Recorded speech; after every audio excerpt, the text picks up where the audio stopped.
आजम स्वाति के ऊपर 30 केस, शहबाज गिल एक केस खत्म होता दूसरा केस। क्या जुर्म है इनका? क्या यह आजम स्वाति का जुर्म था कि उसने कहा कि एनआरओ 2 जनरल बाजवा ने दिया?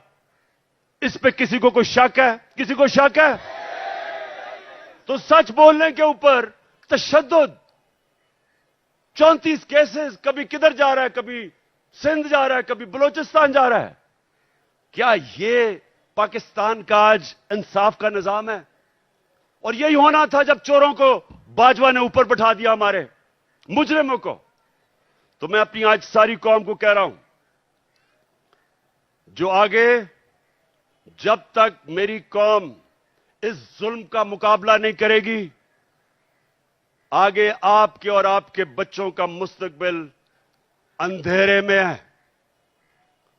मैं जब शुरू में 11 महीने पहले कह रहा था, जब चोर ऊपर आए, मैंने पहले दिन से कहा कि मैं कभी इनको तस्लीम नहीं करूंगा।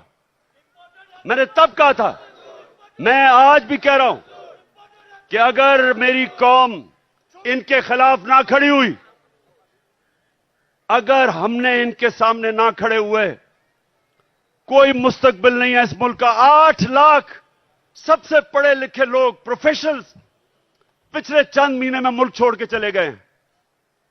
कौम मुल्क से मायूस हो गए हैं, उम्मीद खत्म हो गई है।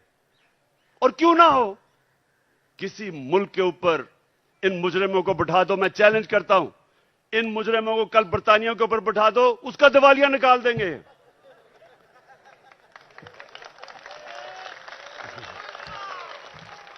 मैं आखिर में सुने, मैं आप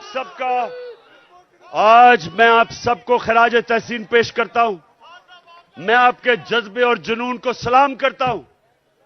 और मैं आप सबको ये बताना चाहता हूं कि जितना हम सब आपको देख रहे थे जब आप जेलों में थे, जो आपको पकड़ रहे थे, आपने मेरी सारी पार्टी का सर फख्र से ऊपर कर दिया।